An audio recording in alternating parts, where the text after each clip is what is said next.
കാലിൽ വരുന്ന ആണി, കോൺസ് അല്ലെങ്കിൽ കെലോസിറ്റീസ് എന്ന് പറയപ്പെടുന്ന സാധനം. അതിൻ്റെ വളരെ നല്ലൊരു എക്സാമ്പിൾ നമ്മൾ മലയാളത്തിലൊരു സിനിമ ഉണ്ടായി, മീശ മാധവൻ. അതിൽ ഒരു കള്ളൻ കാലിൽ ആണി കൊണ്ട് നടക്കാൻ ബുദ്ധിമുട്ടുന്ന ഒരവസ്ഥ നമ്മളതിൽ കാണുന്നുണ്ട്. അപ്പോൾ ആ ഒരു അവസ്ഥ അത്രയും സിവിയർ ആയിട്ടല്ലെങ്കിലും ഒരു നമ്മുടെ ഇടയിലുള്ള ഒരു നല്ല വിഭാഗം ആൾക്കാരിൽ കാലിലാണി കാണുന്നുണ്ട്.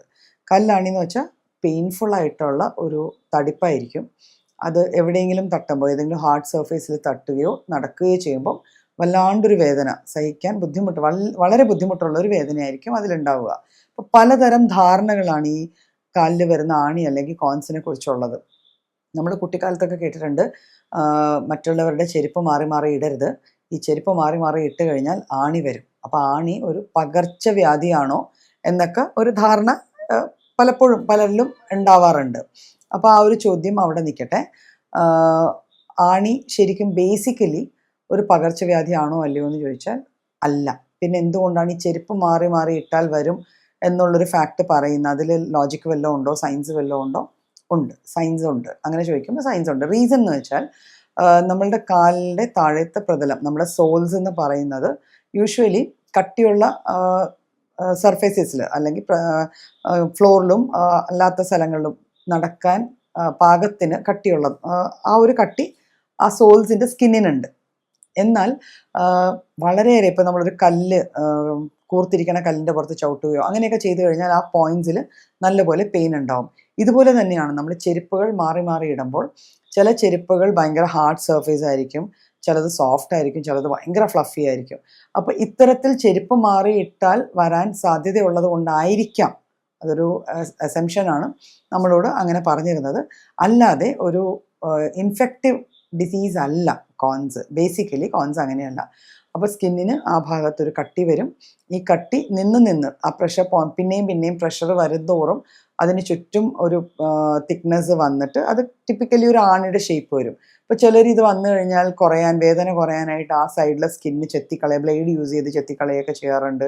ചിലർ കല്ലിട്ട് ഉരയ്ക്കാറുണ്ട്. പക്ഷെ ഇതൊന്നും ഒരു ഹെൽത്തി വേ ഓഫ് മാനേജിങ് അല്ല, അങ്ങനെ ചെയ്യാൻ പാടില്ല. ആക്ച്വലി ഈ ആണികൾ വരുന്നത്, ഇപ്പോൾ ഒരെണ്ണം വന്നു, ചിലപ്പോൾ നമ്മളൊരു എക്സ്റ്റേണലായിട്ട് ഏതെങ്കിലും എണ്ണ ചൂടാക്കിയോ അല്ലെങ്കിൽ അങ്ങനത്തെ ഏതെങ്കിലും ഓയിൻമെൻറ്റ് അക്രോസ് ദ കൗണ്ടർ അല്ലെങ്കിൽ ഫാർമസി പോയി മേടിച്ച് പുരട്ടിക്കഴിഞ്ഞാൽ അത് മാറിക്കോളും. എന്നാൽ ഇത് നിരന്തരമായി ഒരാൾക്ക് വരുന്നു, എല്ലാവർക്കും വരുന്ന പോലെയല്ല, ഒരാൾക്ക് വീണ്ടും വീണ്ടും വരുന്നു. അപ്പം അത് ആ ടെൻഡൻസി ആ വ്യക്തിയിലുള്ളത് കൊണ്ടാണ്. അപ്പോൾ ആ ടെൻഡൻസി മാറണമെങ്കിൽ നമ്മൾ ഒരു ഡോക്ടറിനെ കണ്ട് കൺസൾട്ട് ചെയ്ത് അതിന് വേണ്ട മരുന്നുകൾ പ്രോപ്പറായിട്ട് കഴിച്ചാൽ ഇത് വീണ്ടും വരാതിരിക്കത്തക്ക വിധം മാറ്റിയെടുക്കാൻ പറ്റുന്നൊരു കണ്ടീഷനാണ്. ഇതിന് ഇൻഫെക്റ്റീവ് ആണോ എന്ന് നേരത്തെ ഒരു ഡൗട്ട് പറഞ്ഞപ്പം അല്ല, ഇൻഫെക്റ്റീവ് ആണ് എന്ന അഭിപ്രായക്കാർ പലരും കാണും. ആക്ച്വലി ആ കട്ടിയായിട്ട് വരുന്ന ആണി കുറേ നാളുകൾ നമ്മളിങ്ങനെ അത് മെഡിസിൻ കഴിച്ച് മാറ്റിയില്ല, അല്ലെങ്കിൽ അത് ശരിക്കും എന്തെങ്കിലും ഒരു മാനേജ്മെൻറ്റ് നടത്തി അത് മാറിയിട്ടില്ല എങ്കിൽ അതിലേക്ക് ഇൻ ദ ഡ്യൂ കോഴ്സ് നമ്മുടെ ഇത് ഉള്ള സമയത്ത് തന്നെ ഏതെങ്കിലും തരത്തിൽ ഒരു ബാക്ടീരിയൽ ഇൻഫെക്ഷനോ ഫംഗൽ ഇൻഫെക്ഷനോ വന്നു കഴിഞ്ഞാലാണ് ഇത് ഇൻഫെക്റ്റീവായി മാറുകയും കുറേ ഏറെ പെയിൻഫുൾ ആവുകയും ചിലർക്ക് പഴുക്കുക, ബ്ലീഡ് ചെയ്യുക, ഇത്തരത്തിലെ അവസ്ഥകളൊക്കെ കാലിലെ ആണിക്ക് വരാം.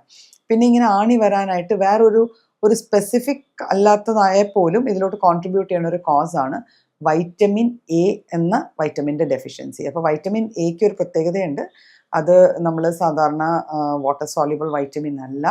അപ്പം ആ ഒരു വൈറ്റമിൻ്റെ ലെവൽസ് നമ്മുടെ ബോഡിയിൽ കുറഞ്ഞു കഴിഞ്ഞാലും നമ്മുടെ സ്കിന്നിൽ, പ്രത്യേകിച്ച് സോൾസിൽ, അല്ലാതെയും ചിലപ്പോൾ നമ്മുടെ ഈ എൽബോസിൻ്റെ ബാക്കിലോ മുട്ടിലോ ഒക്കെ ചെറിയ ഹാർഡ്നെസ്, കോൺസോ കെലോസിറ്റീസോ ഇങ്ങനെ ചെറിയ പ്രിക്സോ ഒക്കെ വന്നിരിക്കാം.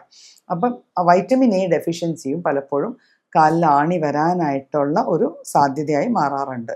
അപ്പം കാലിൽ ആണി വന്നു കഴിഞ്ഞാൽ എന്ത് ചെയ്യണം? അതാണല്ലോ നമുക്ക് മാനേജ്മെൻറ്റ് പാർട്ടാണല്ലോ ആദ്യം വരുന്നത്.